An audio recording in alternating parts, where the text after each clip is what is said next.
Thank you. आज world की one of the finest universities के दीक्षांत समारोह में शामिल होने पर मैं खुद को गौरवान्वित महसूस कर रहा हूं। मैं आपको एक सच बता दूं, मैं कभी किसी कॉलेज से पास नहीं हुआ और आज पहली बार मैं किसी कॉलेज ग्रेजुएशन सेरेमनी के इतना करीब पहुंचा हूं। आज मैं आपको अपने जीवन की 3 कहानियां सुनाना चाहूंगा। ज्यादा कुछ नहीं, बस 3 कहानियां। मेरी पहली कहानी डॉट्स कनेक्ट करने के बारे में है। रीड कॉलेज में दाखिला लेने के 6 महीने के अंदर ही मैंने पढ़ाई छोड़ दी, पर मैं उसके 18 महीने बाद तक वहां किसी तरह आता जाता रहा। तो सवाल उठता है कि मैंने कॉलेज क्यों छोड़ा। एक्चुअली इसकी शुरुआत मेरे जन्म से पहले की है। मेरी बायोलॉजिकल मदर एक यंग अनमैरिड ग्रेजुएट स्टूडेंट थी और वह मुझे किसी और को एडॉप्शन के लिए देना चाहती थी, पर उनकी एक ख्वाहिश थी। उनकी ख्वाहिश थी कि कोई कॉलेज ग्रेजुएट ही मुझे अडॉप्ट करे। सब कुछ बिल्कुल सेट था और मैं एक वकील और उसकी वाइफ के द्वारा अडॉप्ट किया जाने वाला था कि अचानक मुझे देखकर उस कपल ने अपना विचार बदल दिया और डिसाइड किया कि उन्हें लड़का नहीं लड़की चाहिए। इसलिए तब आधी रात को मेरे पेरेंट्स, जो तब वेटिंग लिस्ट में थे, उन्हें कॉल करके बोला गया कि हमारे पास एक बेबी बॉय है, क्या आप उसे गोद लेना चाहेंगे? और उन्होंने झट से हां कर दी। पर बाद में मेरी बायोलॉजिकल मदर को पता चला कि मेरी मां ग्रेजुएट नहीं है और पिता तो हाई स्कूल पास भी नहीं है। इसलिए उन्होंने अडॉप्शन पेपर साइन करने से मना कर दिया। पर कुछ महीनों बाद मेरे होने वाले पेरेंट्स के मुझे कॉलेज भेजने के प्रॉमिस के बाद वो मान गई। तो मेरी जिंदगी की शुरुआत कुछ इस तरह हुई और 17 साल बाद मैं कॉलेज गया। पर गलती से मैंने स्टैनफोर्ड जितना ही महंगा कॉलेज चुन लिया। मेरे वर्किंग क्लास पेरेंट्स की सारी जमा पूंजी मेरी पढ़ाई में जाने लगी। 6 महीने बाद मुझे इस पढ़ाई में कोई वैल्यू नहीं दिखी। मुझे कुछ आइडिया नहीं था कि मैं अपनी जिंदगी में क्या करना चाहता हूं और कॉलेज मुझे किस तरह से इसमें हेल्प करेगा। और ऊपर से मैं अपने पेरेंट्स की जीवन भर की कमाई खर्च करते जा रहा था। इसलिए मैंने कॉलेज ड्रॉप आउट करने का निर्णय लिया और सोचा जो होगा अच्छा होगा। उस समय तो यह सब कुछ मेरे लिए काफी डरावना था, पर जब मैं पीछे मुड़कर देखता हूं तो मुझे लगता है कि यह मेरी जिंदगी का one of the best decision था।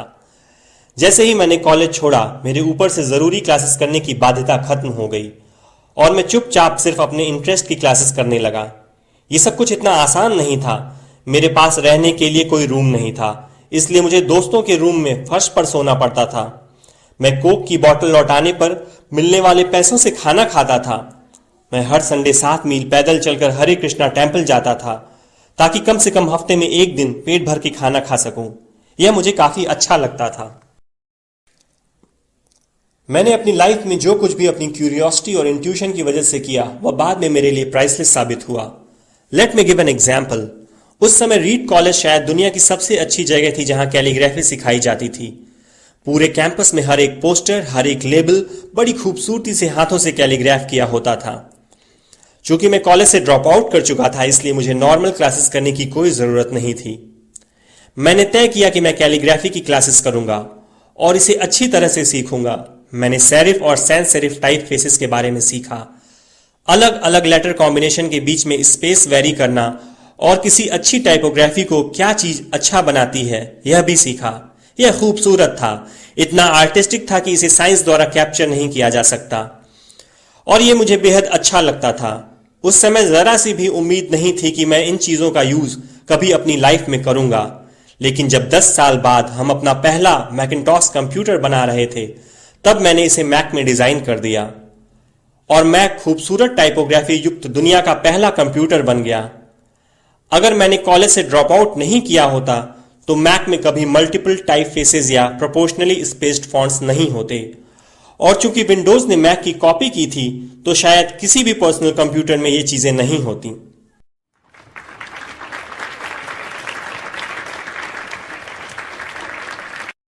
अगर मैंने ड्रॉप आउट नहीं किया होता तो कभी कैलीग्राफी की वो क्लासेस नहीं कर पाता और फिर शायद पर्सनल कंप्यूटर्स में जो फॉन्ट्स होते हैं वो होते ही नहीं।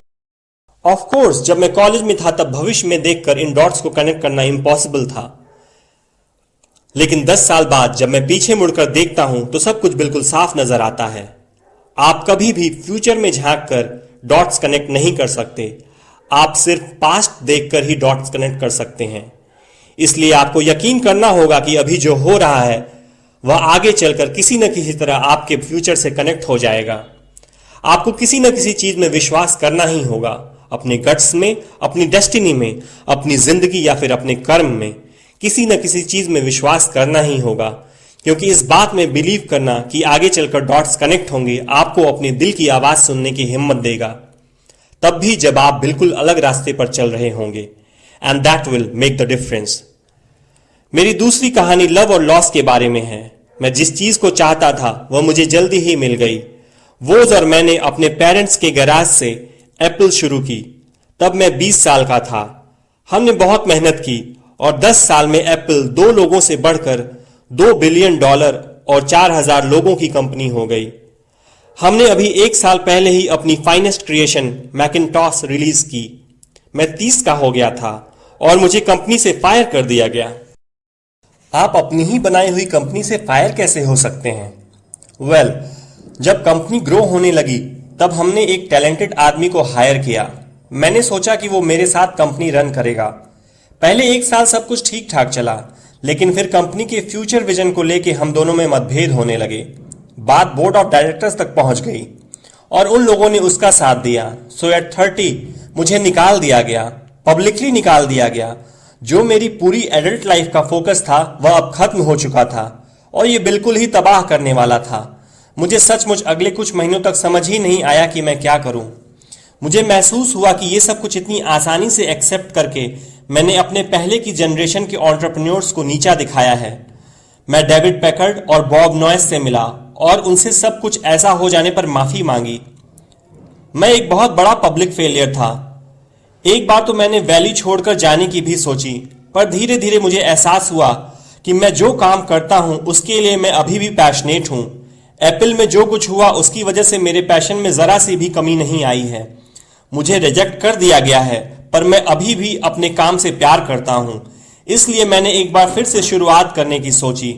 मैंने तब नहीं सोचा, पर अब मुझे लगता है कि एप्पल से फायर किए जाने से अच्छी चीज मेरे साथ हो ही नहीं सकती थी। सक्सेसफुल होने का बोझ अब बिगनर होने के हल्केपन में बदल चुका था। मैं एक बार फिर खुद को बहुत फ्री महसूस कर रहा था। इस फ्रीडम की वजह से मैं अपनी लाइफ की सबसे क्रिएटिव फेज में आ पाया। अगले 5 सालों में मैंने एक कंपनी नेक्स्ट और एक दूसरी कंपनी पिक्सर स्टार्ट की और इसी दौरान मेरी मुलाकात एक बहुत ही अमेजिंग लेडी से हुई जो आगे चलकर मेरी वाइफ बनी। पिक्सर ने दुनिया की पहली computer animated movie toy story बनाई और इस वक्त यह दुनिया का सबसे सफल एनिमेशन स्टूडियो है। एप्पल ने एक अप्रत्याशित कदम उठाते हुए नेक्स्ट को खरीद लिया और मैं एप्पल में वापस चला गया। आज एप्पल नेक्स्ट द्वारा डेवलप की गई टेक्नोलॉजी यूज करती है। अब लोरीन और मेरा एक सुंदर सा परिवार है। मैं बिल्कुल श्योरिटी के साथ कह सकता हूं कि अगर मुझे एप्पल से नहीं निकाला गया होता तो मेरे साथ ये सब कुछ नहीं होता। ये एक कड़वी दवा थी, पर शायद पेशेंट को इसकी जरूरत थी। कभी कभी जिंदगी आपको इसी तरह ठोकर मारती है। अपना विश्वास मत खोइए। मैं यकीन के साथ कह सकता हूं कि मैं सिर्फ इसलिए आगे बढ़ता गया क्योंकि मैं अपने काम से प्यार करता था। I love my work. आप रियली क्या पसंद करते हैं यह आपको जानना होगा। जितना अपने लव को फाइंड करना जरूरी है, उतना ही उस काम को ढूंढना जरूरी है जिसे आप सचमुच एंजॉय करते हो। आपका काम आपकी जिंदगी का एक बड़ा हिस्सा होगा और ट्रूली सेटिस्फाइड होने का एक ही तरीका है कि आप वो करें जिसे आप सचमुच एक बड़ा काम समझते हो। और बड़ा काम करने का एक ही तरीका है कि आप वो करें जो करना आप एंजॉय करते हो। यदि आपको अभी तक वो काम नहीं मिला है तो आप रुकिए मत, उसे खोजते रहिए। जैसा कि दिल से जुड़ी हर चीज में होता है, वो जब आपको मिलेगा तब आपको पता चल जाएगा। और जैसा कि किसी अच्छी रिलेशनशिप में होता है, वो समय के साथ साथ और अच्छा होता जाएगा। इसलिए खोजते रहिए, रुकिए मत।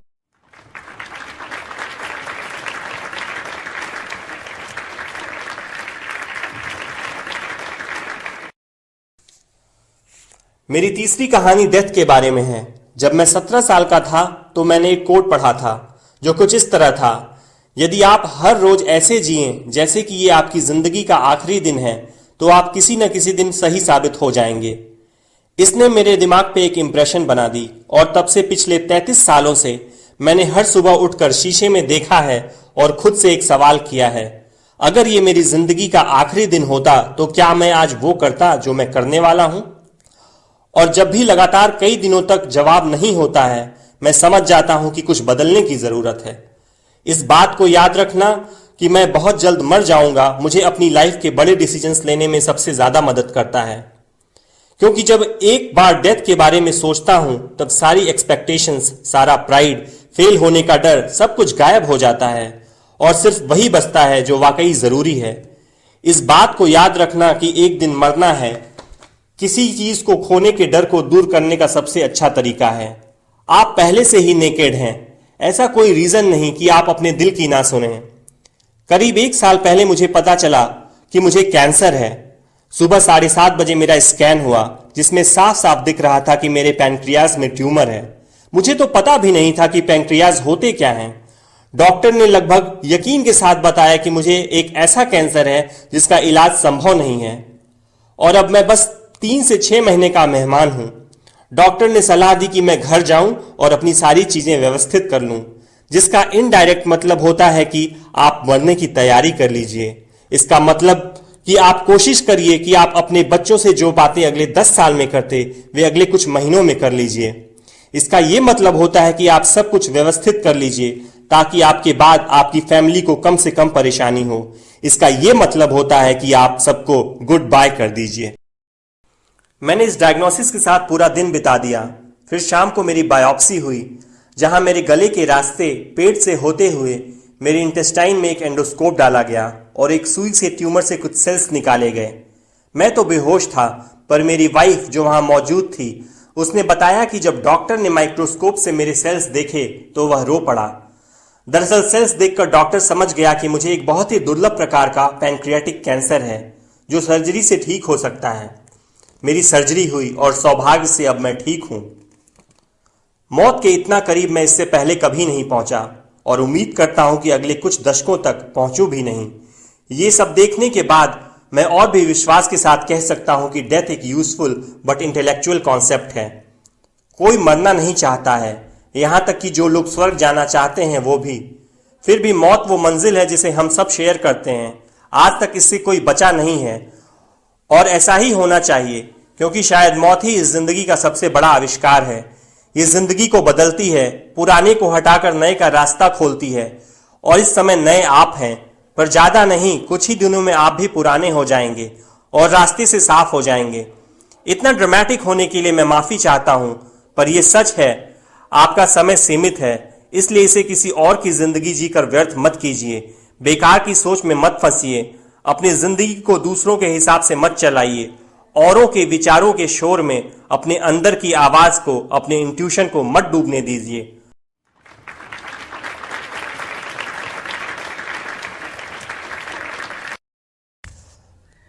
जब मैं छोटा था तब एक अद्भुत publication the whole earth catalog हुआ करता था, जो मेरी जनरेशंस की बाइबल्स में से एक था। इसे स्टुअर्ट ब्रांड नाम के एक व्यक्ति, जो यहां मेलॉन पार्क से ज्यादा दूर नहीं रहता था, ने बनाया था और इसने इसे अपना पोएटिक टच देके बड़ा ही जीवंत बना दिया था। ये 60 के दशक की बात है, जब कंप्यूटर और डेस्कटॉप पब्लिशिंग नहीं हुआ करती थी। पूरा कैटलॉग टाइपराइटर्स, सीजर्स और पोलराइड कैमरास की मदद से बनाया जाता था। वो कुछ ऐसा था मानो गूगल को एक बुक के फॉर्म में कर दिया गया हो, वो भी गूगल के आने के 35 साल पहले। वह एक आदर्श था, अच्छे टूल्स और महान विचारों से भरा हुआ था। स्टुअर्ट और उनकी टीम ने द होल अर्थ कैटलॉग के कई इश्यूज निकाले और अंत में एक फाइनल इश्यू निकाला। ये 70 के दशक का मध्य था और तब मैं आपके जितना था। फाइनल इश्यू के बैक कवर पे प्रातः काल की किसी सड़क का एक दृश्य था। वो कुछ ऐसी सड़क थी जिसपे आप एडवेंचरस हो तो किसी से लिफ्ट मांगना चाहेंगे, और इस पिक्चर के नीचे लिखा था स्टे हंग्री स्टे फुलिश। ये उनका फेयरवेल मैसेज था जब उन्होंने साइन ऑफ किया, स्टे हंग्री स्टे फुलिश। और मैंने अपने लिए हमेशा यही विश किया है, और अब जब आप लोग यहां से ग्रेजुएट हो रहे हैं तो मैं आपके लिए भी यही विश करता हूं, stay hungry stay foolish. Thank you all very much.